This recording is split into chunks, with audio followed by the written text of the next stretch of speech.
कालू जी, कितने दिन हुआ हमने पक्षियों के अंडे ही नहीं पिए। मुझे तो बहुत तलब हो रही है गौरी, अंडे तो मुझे भी याद आ रहे हैं, परंतु हमें अंडे कहाँ मिलेंगे?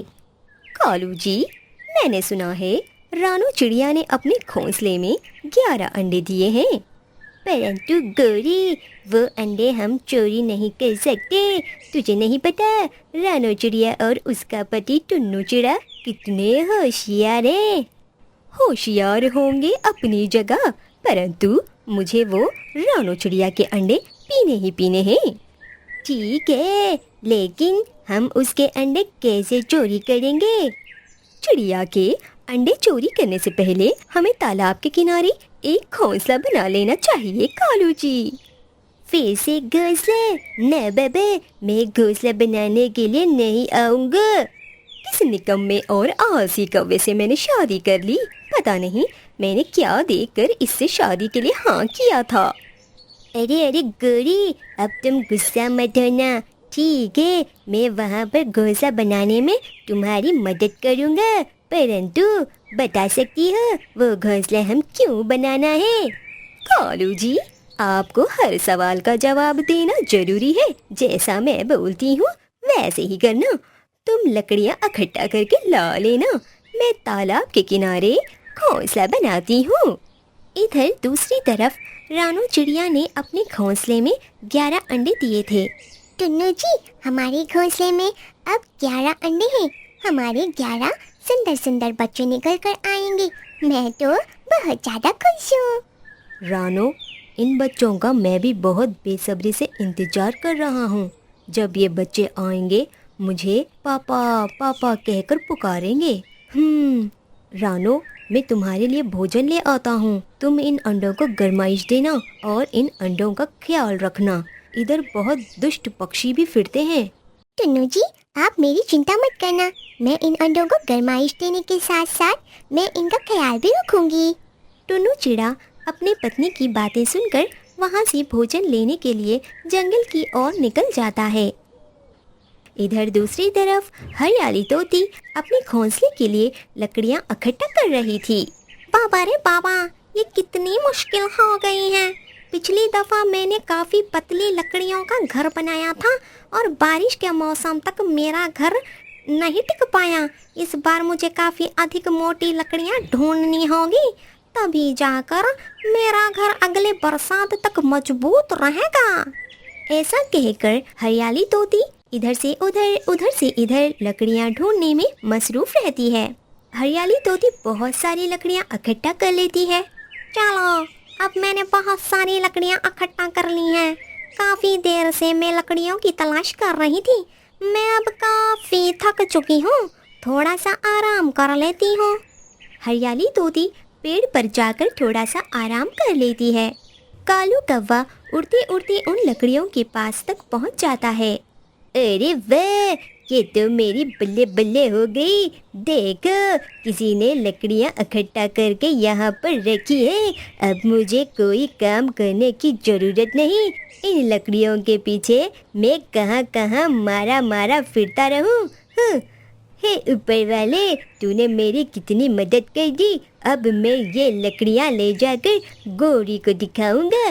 गौरी तो खुशी से पागल हो जाएगी। इतनी मजबूत लकड़ियाँ भी मिल गई है। ऐसा कहकर कालू कौवा वहाँ से लकड़ियाँ उठाकर चला जाता है। कुछ देर बाद हरियाली तोती की आंखें खुल जाती हैं। वो अपने लकड़ियों के पास जाती है। वहाँ पर उसकी लकड़ियाँ नजर नहीं आती। अरे, मेरी लकड़ियाँ तो यहीं पर थी, कहाँ गायब हो गई? किसी ने चोरी कर ली। हाँ, कितने दिन से मैं इन लकड़ियों को इकट्ठा कर रही थी। अब मैं बिना घोंसले के कैसे रहूं? फिर से वापस इतनी सारी लकड़ियाँ मैं कैसे जमा करूं? ऐसा कहकर रोते रोते हरियाली तोती वहाँ से चली जाती है और एक पेड़ पर जाकर बैठ जाती है। इधर दूसरी तरफ कालू कौवा गौरी कौवे के पास लकड़ियाँ लेकर जाता है। अरे वाह कालू जी, आप तो दिन ब दिन बहुत ज्यादा होशियार होते जा रहे हो। आपने अधिक मोटी और मजबूत लकड़ियाँ लेकर आई हो। इतनी जल्दी इतनी सारी लकड़ियाँ तुमने कैसे जमा की? अब तुम काफी ज्यादा स्मार्ट हो गए हो। अरे गोरी, देखना कालू कव्वे का कमाल। तुम ही हमेशा मुझे कहती रहती हो कि मैं निकम्मा हूँ। हाँ, ठीक है, जाने दो। चलो अब हम घर बनाना शुरू करते हैं। अब ऐसे ही दिन गुजर जाता है। अगले दिन सुबह टुनु चिड़ा रोज की तरह भोजन लेने के लिए चला जाता है। कालू जी, चलो अब हम रानू चिड़िया के अंडे चोरी करते हैं। परंतु गोरी, हम अंडे कैसे चोरी करेंगे? कालू जी, तुम जाकर रानू चिड़िया से कहना कि तुम्हारी मौसी जख्मी हो गई है और उसकी मदद करने के लिए रानू चिड़िया को ले जाना। मैं वहाँ से अंडे चोरी कर लेती हूँ। प्लान के मुताबिक कालू कौवा रानू चिड़िया के पास जाता है। चिड़िया बहन, अरे ओ चिड़िया बहन, प्लीज प्लीज मेरी मदद करो। चलो मेरे साथ। मेरी मौसी को किसी दुष्ट पक्षी ने जख्मी किया है। उसके सर से बहुत खून बह रहा है। प्लीज बहन, मेरे साथ चलो, मेरी मदद करो, मैं बहुत परेशान हूँ। परंतु कालू भैया, मेरे घोंसले में तो अंडे हैं, मैं इन अंडों को छोड़कर नहीं आ सकती। अरे बहन, तुम कितनी जालिम हो। वहाँ किसी की जान जा रही है और तुम्हें इन अंडों की पड़ी है जो दुनिया में ही नहीं आए। ऐसा कहकर कालू कौवा रानू चिड़िया को मना लेता है और अपने साथ ले जाता है। गोरी कौवी वहाँ पर आती है और अंडों को चुरा कर ले जाती है। कालू भैया, आपने तो कहा था कि यहाँ कोई मौसी है आपकी। यहाँ तो आपकी मौसी नजर नहीं आ रही। आपने मुझसे झूठ बोला।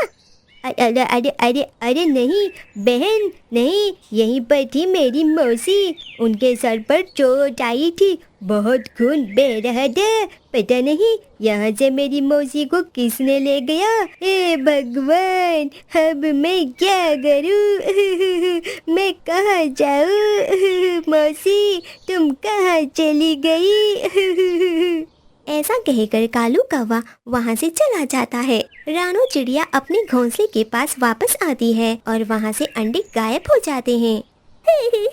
मैं लुट गई। मैं बर्बाद हो गई। मेरे 11 अंडों की चोरी कर लिया किसी ने। पता था ये कालू कौवा कोई ना कोई मेरे साथ चालाकी कर रहा है। अब मैं क्या करूं? मेरे बच्चों को किसने चुराया होगा? ऐसा कहकर रानू चिड़िया रोई जा रही थी। वहाँ पर टुनु चिड़ा और हरी तोती वापस आते हैं। टुन्नू जी, हम बर्बाद हो गए। हमारे अंडे गोरी और कालू कौवे ने चोरी कर लिए हैं।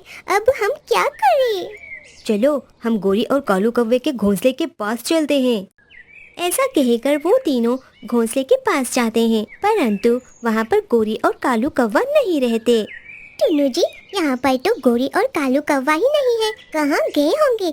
हमारे अंडों को लेकर ये लोग कहाँ गए होंगे टुन्नू जी? चिड़िया बहन, मुझे पता है ये दोनों कहाँ गए होंगे। शायद यही लोगों ने मेरे लकड़ियाँ भी चोरी की। मैं उस तालाब के किनारे अपना घर बना रही थी। चलो हम एक बार उस तालाब के पास जाकर देखते हैं, वहाँ पर वो लोग अपना घोंसला बनाए होंगे। फिर वो तीनों उस तालाब के किनारे की ओर निकल जाते हैं। कालू जी, हम एक काम करते हैं। बहुत दिनों के बाद अंडे मिले हैं। हम इन अंडों को मजे ले लेकर पिएंगे। हम इन अंडों पर एक कोयले की कालिक लगा देते हैं ताकि कोई भी पक्षी आए तो इन अंडों को पहचान ना सके। अरे वाह गोरी, तू तो बहुत ज्यादा स्मार्ट हो गई है। मैं तो तेरा फैन हो गया। फिर वो दोनों कोयला लाकर उन अंडों पर कालक लगा देते हैं। वो अंडे काले हो जाते हैं। चलो एक काम तो हो गया। हम तालाब के किनारे जाकर पानी पीकर आते हैं। शाम में हम इन अंडों से पार्टी करेंगे। गोरी और कालू कौवा पानी पीने के लिए तालाब के पास जाते हैं। कुछ देर बाद वहाँ पर रानू चिड़िया, टुन्नू चिड़ा और हरियाली तोती आते हैं। उनको एक घोंसला नजर आता है। वो वहाँ पर जाते हैं और अंडे देखते हैं। वहाँ पर उनको 11 काले अंडे नजर आते हैं। टुन्नू जी, यहाँ पर तो 11 काले अंडे रखे हैं, परंतु हमारे अंडे तो सफेद थे ना। हाँ टूनी, ये अंडे तो काले हैं, ये हमारे अंडे नहीं हो सकते, शायद किसी और पक्षी के अंडे होंगे। चलो हम इन अंडों को यहीं पर रहने देते हैं। ऐसा कहकर वो तीनों पेड़ के नीचे जाकर ठहरते हैं। वहाँ हरियाली तोती को कोयले नजर आते हैं। अरे टुन्नू भैया, यह देखो, यहाँ पर कोयले पड़े हैं। इस घोंसले के नीचे कोयले क्यों पड़े होंगे? फिर रानू चिड़िया को समझ आ जाता है। फिर वो घोंसले के अंदर जाती है और उन पर पानी डालती है और वो अंडे सफेद हो जाते हैं। देखा टुन्नू जी, गोरी और कालू कौवे ने हमारे अंडों पर कालक लगा दी थी ताकि हम ना पहचान पाएं ये हमारे ही अंडे हैं टुन्नू जी। थोड़ी देर बाद वहाँ पर गोरी और कालू कौवा आते हैं। फिर वो तीनों गोरी और कालू कौवे की बुरी तरह से पिटाई करते हैं और वहाँ से उनको मार मार के भगा देते हैं। इसी तरह से उनको एक मजबूत घर भी मिल जाता है और चिड़िया को अपने अंडे सुरक्षित मिल जाते हैं।